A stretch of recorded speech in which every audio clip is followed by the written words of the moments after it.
17th of July, Rabbi Furst, Pierke Avos. And let us know.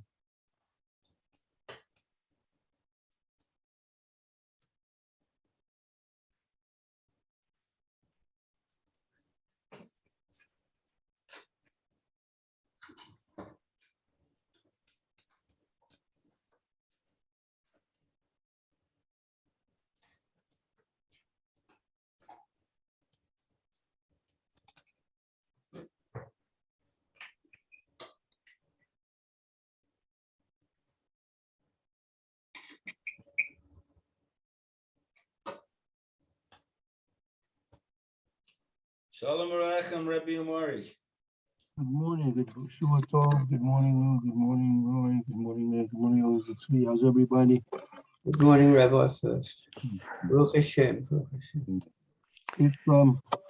Okay, good morning, this is Rabbi Shlomo, first year Yeshiva Samanafshi here in Yerushalayim, Kerem Zoom. This is our first year in the morning. Today it's Yuzayim B'Tammuz, maybe in the honor of the fast. We should take a look. I was thinking about, you have to say these things very fast when you're davening with a minion, so you don't always have time to really think about them sufficiently. But maybe take a look at one of the slichos that we said this morning in the davening for the Yudzayin B'Tammuz. I'm just going to see if I have it. I think it's in the Art Scroll Siddur or the other Siddurs you may have there. I'm going to try and find out if you have the same edition, if and where this is in. Hold on, let me get a sitter. Let's take a look. Take a look. Slichas is what page is Slichas? Arbatavus, Tinus Esther. I think in my edition here, this is the one I've got. I don't know if you've got it there, but it's on page 703. That's where the slichas begin. Oh yeah.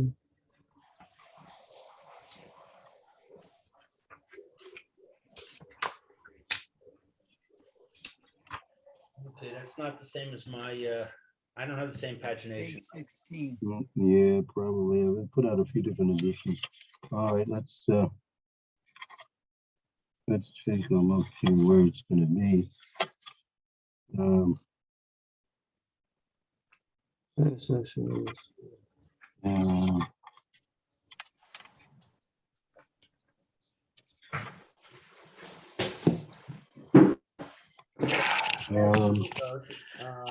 hold on.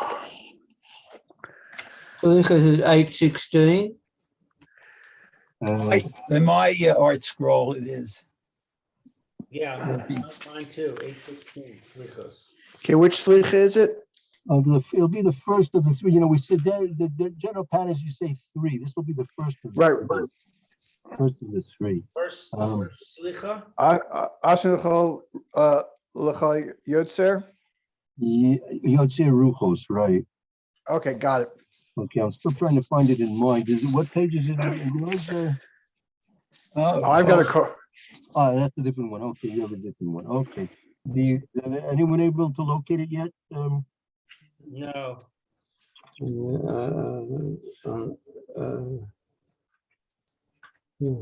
First word is Ashrei. Excuse me? Is the first word Ashrei? No, Asanu. Asanu. Asanu.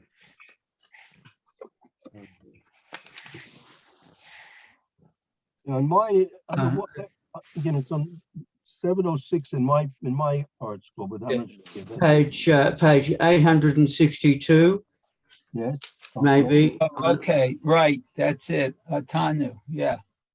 Ah, I got it. Okay. Right. Very good. Okay. Fine. Let's if we who would like to do some reading, and we'll hopefully also make it a little bit more meaningful what this thing's all about. And as I said, you don't usually have the time to. I don't have the time to concentrate on what I'm starting to say with the keep up with the congregation. So we'll see. Okay. Any volunteers to do some reading? I volunteer. Okay. Go ahead, Lou, please. Elokeinu b'lei Avosseinu, our God and the God of our forefathers. So this is really like a prayer. This is like it's like a long prayer, you know. That's a lot of we don't always realize that, but these speakers are really prayers to Kodesh Baruch. Okay. Asanu lecha yoter ruchos. We have come to you, molder of spirits. Barov avonenu kavru anachnu. Kavdu. Kavdu anachnu. Anachos. Anachos. Gezeros atzmu v'rabu terichos. Ki v'shiv'a asar v'samuz nish tabaru haluchos. Gezeros. Whoa, that's a period there. Oh, that's a period. Okay, got it. Okay, so we have come to you, molder of spirits. Our groans grow heavy with our iniquities, our abundant iniquities. Strong are the decrees, and many are the cries. For on the 17th of Tammuz, the tablets were smashed. Right. That's first and foremost. That's the beginning of this day's. As they say, they will live in infamy. That Moshe Rabbeinu, when he returned after the first 40 days at Har Sinai with the Luchos, so he came down and he witnessed that Klal Yisrael was being transgressing with the Chet Egel, and therefore he broke the Luchos on that day.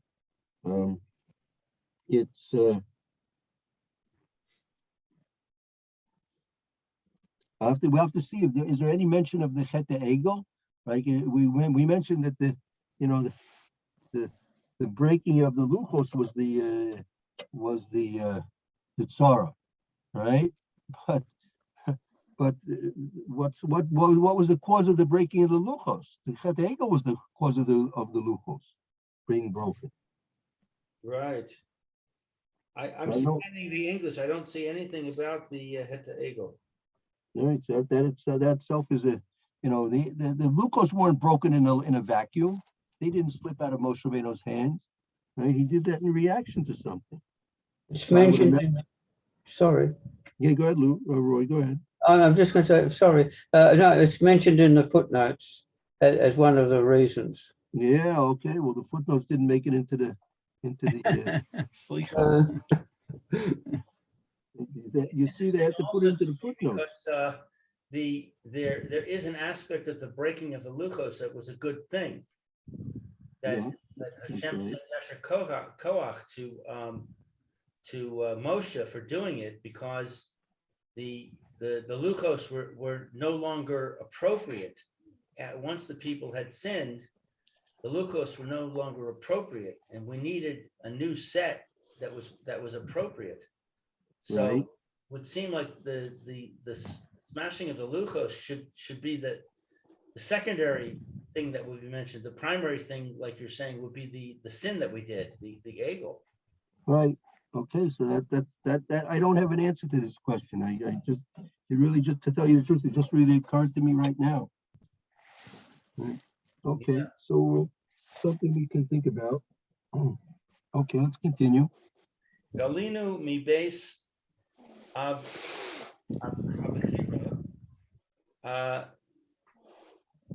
Danenu nech mas venig Nechtam. nechtam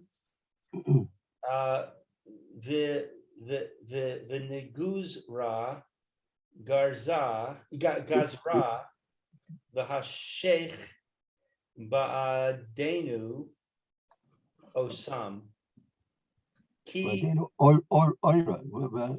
Chashach Badenu Ora. ora ki b'shiv'a asar b'chamuz b'tamuz nis refa haTorah.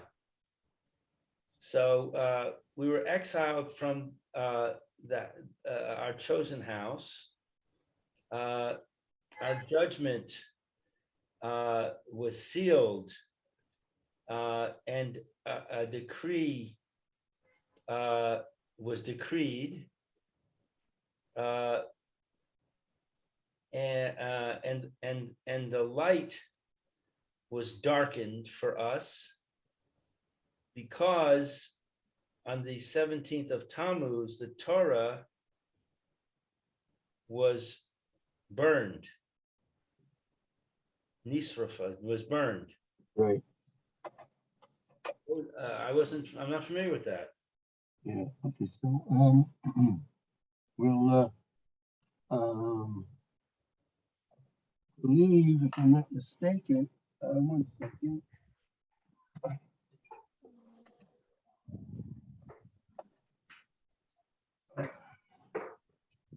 One minute here.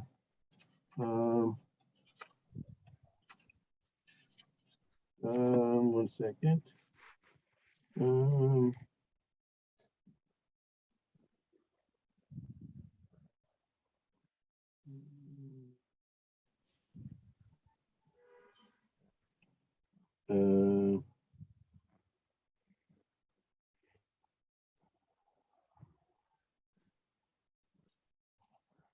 One second.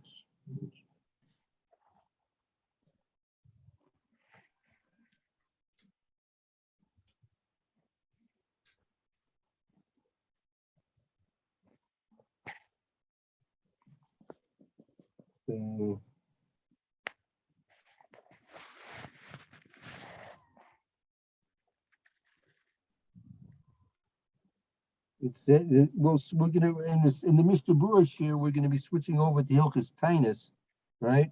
So so the Mr. Brewer brings down there that on Yud Zayin B'Tammuz, so there were 5 things that happened. The Nishbarach Halukos, Kishar Moshe ben Ahar. That first thing was that the Luchos were broken. Bittul Tamid, the Tamid was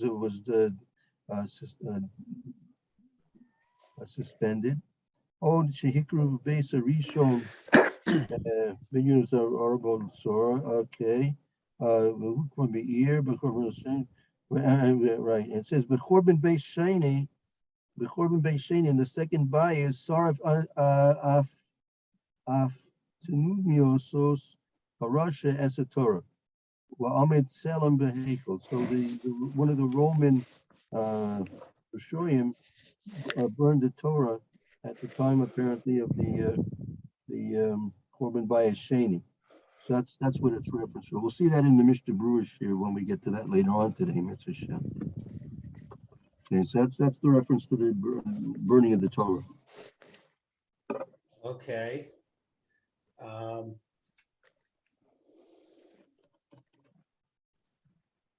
right.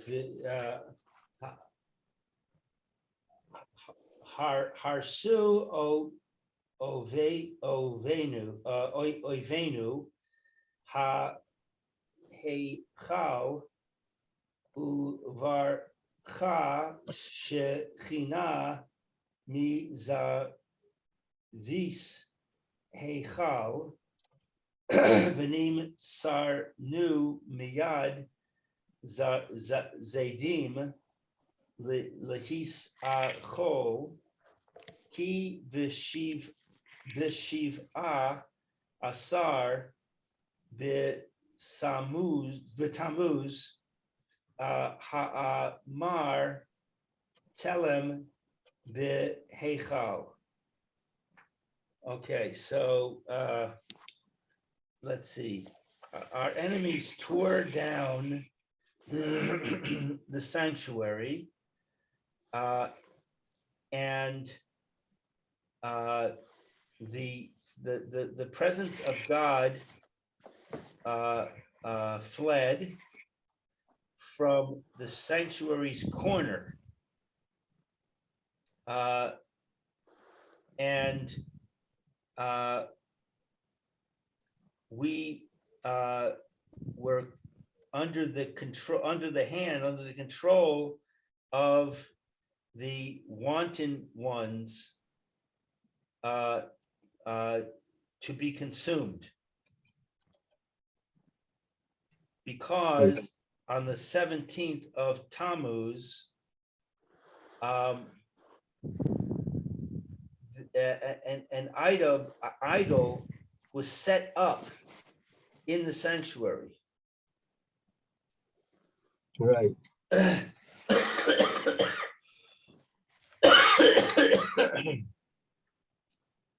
Okay. So what is this, the sanctuary's corner? What's the corner got to do with anything? Excuse me, what? It says the corner of the sanctuary. It means Ubarcha Shechina Mazavius Heichal. The Shechina, right? The Shechina had been, so to speak, located in one of the corners of the Heichal, the sanctuary. So it left that spot. It was centralized around that one particular spot, and on that day it left that spot. So is that being in that spot a good thing or a bad thing? Well, it was. Again, the Gemara describes that there were like 10 different exitings of the Shekhinah from the Beis Hamikdash and then from Yerushalayim, and it goes through the whole series of different places where the Shekhinah, so to speak, went in terms of its escape from the Beis Hamikdash in Yerushalayim. So at one point it wasn't so central. It was previous to this. It was more centrally located over the whole of the Beis Hamikdash. Or maybe it was particularly in the Kodshei Kodashim, or maybe by the Mizbeach, right? But now it was simply in a corner of the Beis Hamikdash, and from that place it left. I mean, that was I believe the last spot in the actual physical Beis Hamikdash that the Shekhinah dwelt, and after that it left the Beis Hamikdash.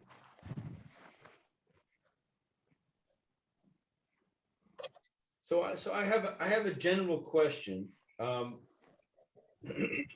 These verses have a certain pattern where it says a bunch of stuff about how terrible the situation is, and then it says why. The tablets were smashed, Torah was burned, an idol was set up.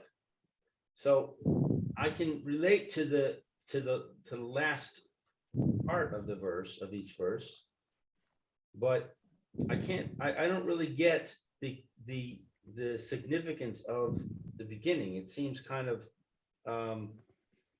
abstract. How are we supposed to synthesize this into something meaningful? I mean, for example, I mean, what for example, what Well, part of it? Our groans are heavy, oh molder of spirits, with the shrieks of the decrees. Does that have meaning to you? Well, we spoke about this a couple of weeks ago. That it's because we're insensitive, right? It's our fault. We're insensitive. We think life is. We think this life that we're living now is the way things should be. It's a good life. We think that this is what we're enjoying now. That this is the way it should be. So we don't Right. have any problems, right? Everything's fine, everything's great, you know? Right, So that's the whole problem. The whole problem of that you're faced with for the next 3 weeks, and then after next 3 weeks and a day, and then after midday on the day after Tisha B'av, and this year will be different anyway because it'll be Nidche anyway.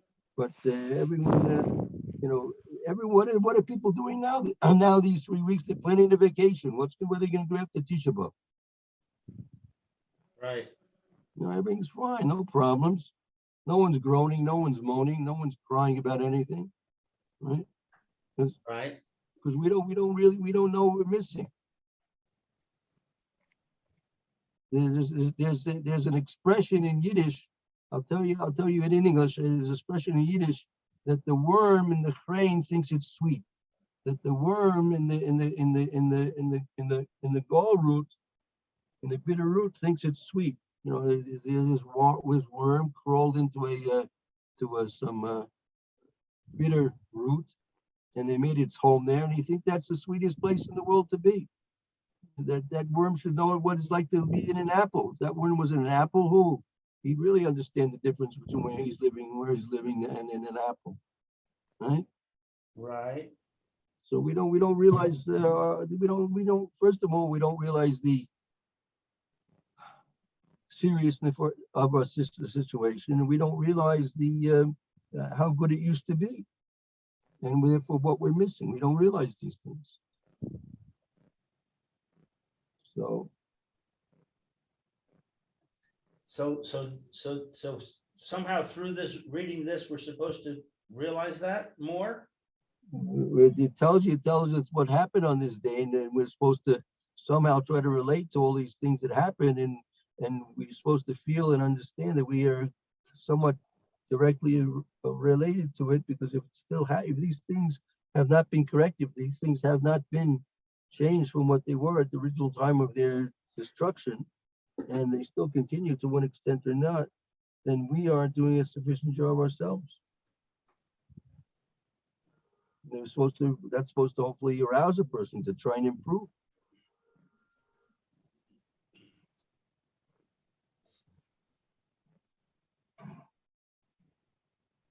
Yeah. Does it help you a bit, Lou?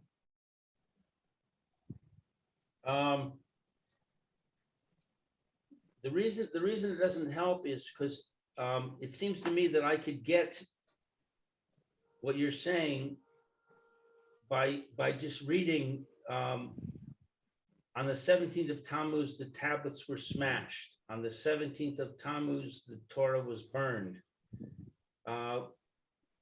The things in between I just don't relate to them. They're just kind of words.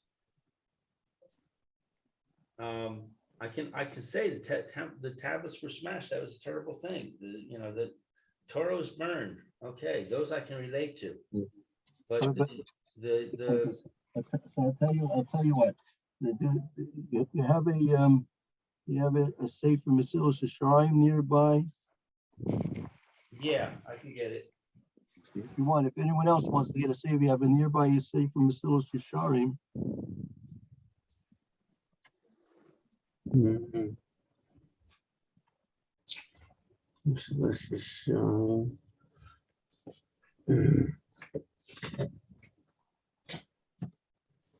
No, I have to try and find. I have to help you find out where it is. You know what? Let me probably.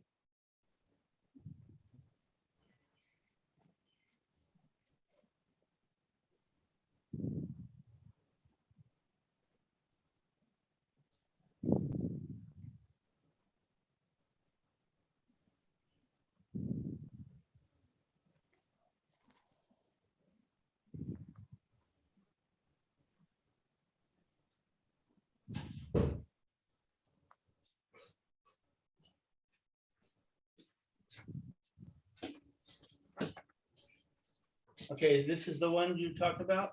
Yeah, that's your copy. Okay, let's see. Roy, which copy do you have there? Which copy you have there, Roy? It's first of all, it's in the 19th parak, in the chapter 19. 19. Okay. Okay, 1 second. Yeah. All right, I see. This is a small one. The what? Another one somewhere. All right, I'm gonna have to see. I'll direct you.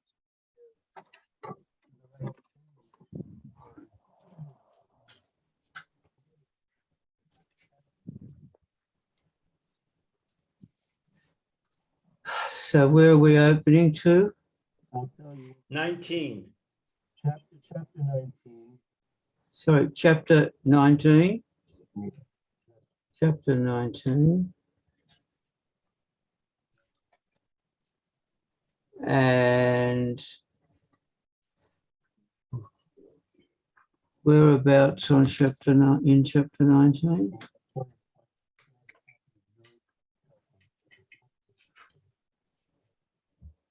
Oh,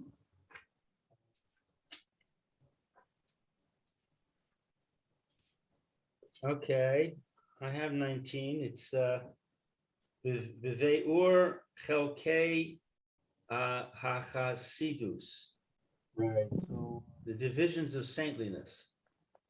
so which pasuk? I mean, I have to tell you the page. Beg your pardon, I can't hear you. Doesn't know yet, Roy. Oh, the sound is funny. That's because he's moved away from the computer. He's looking at something. Oh,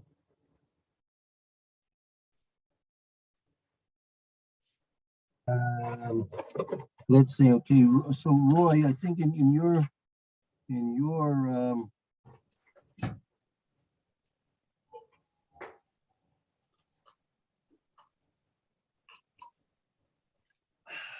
your edition, it should be um,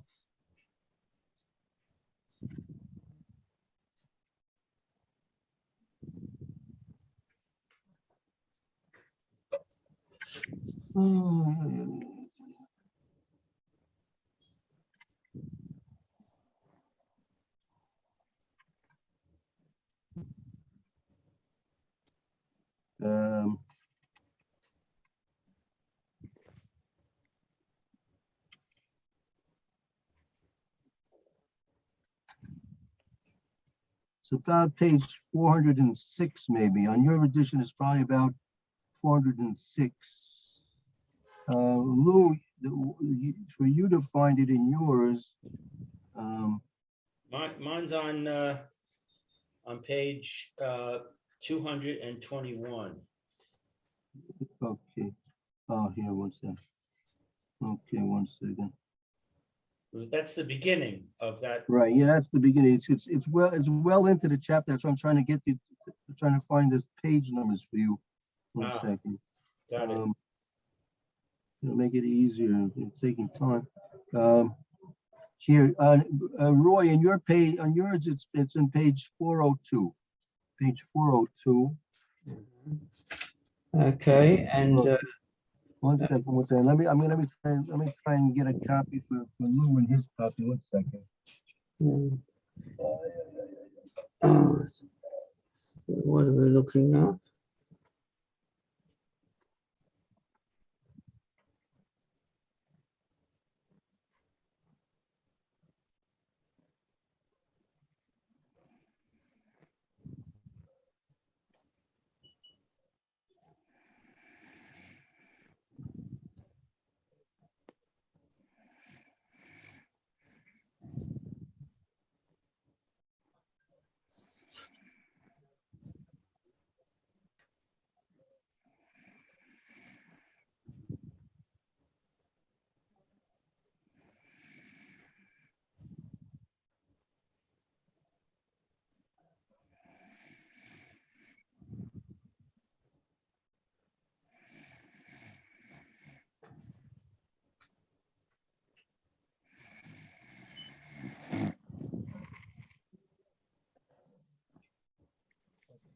Oh, in your page, in your edition, I think it's 259.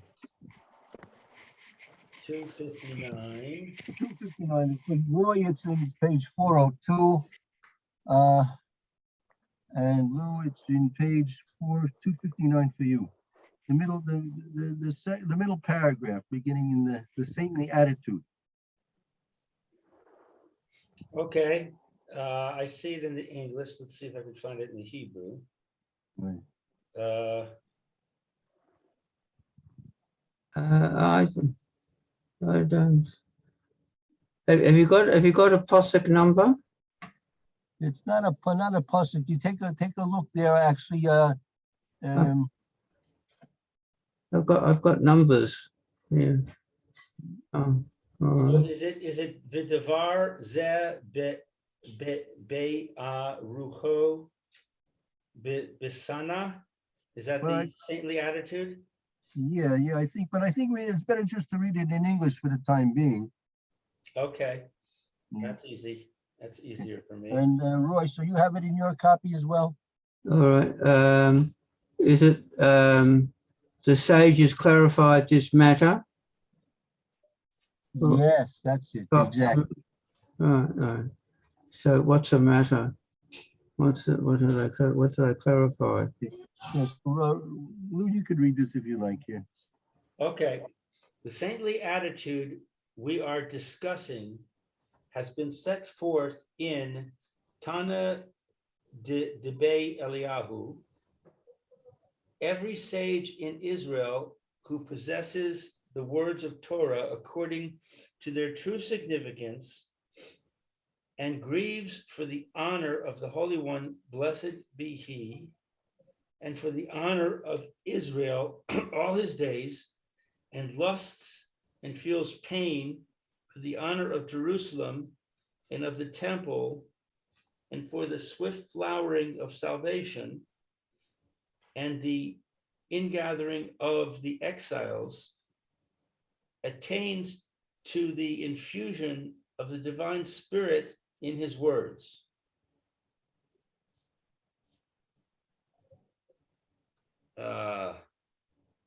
Continue on. Continue on. Let's continue on. Okay.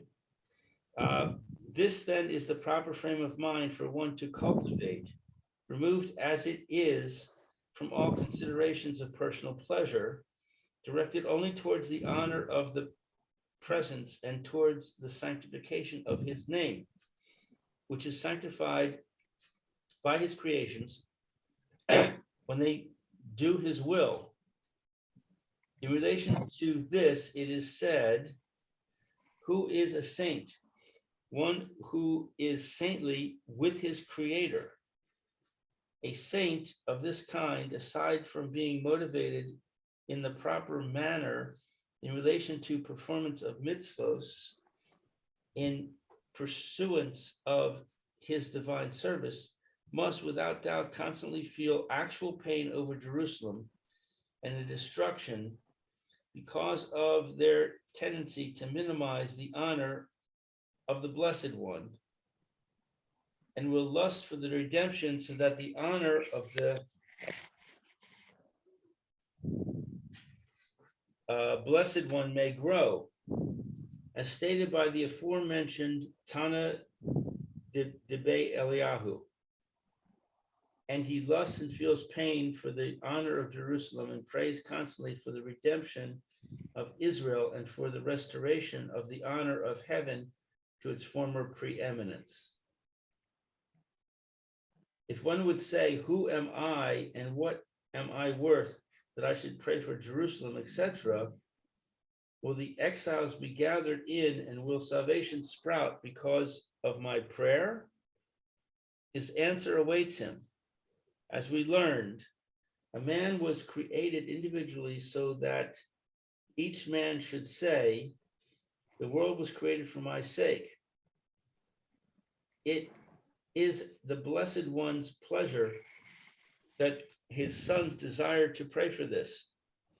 And though their desire may not be fulfilled because the proper time has not yet arrived,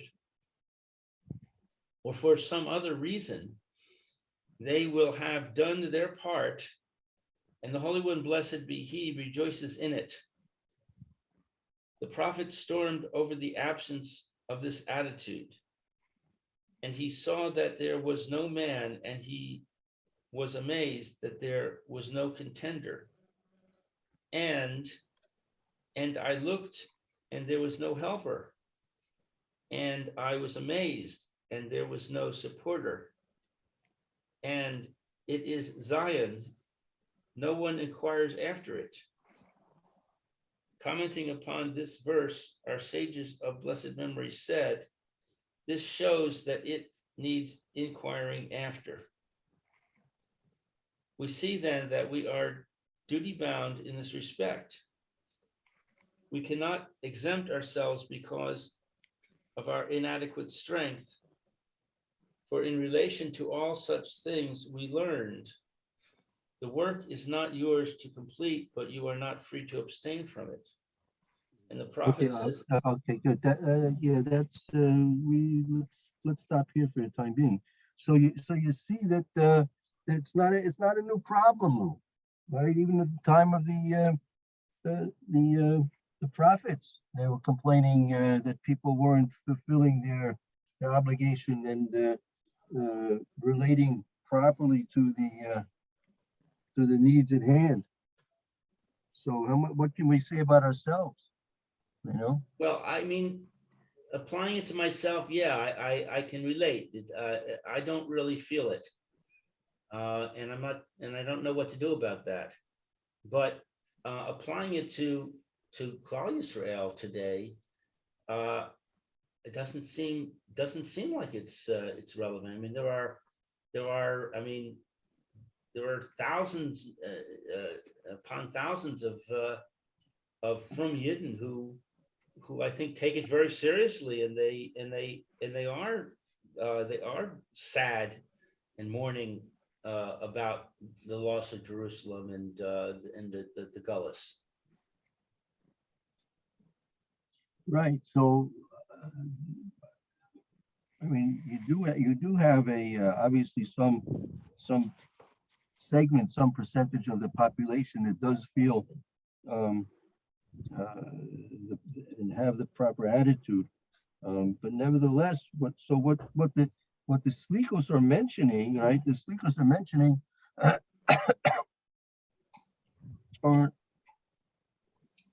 are based on what we should be doing. This is what we should be feeling, right?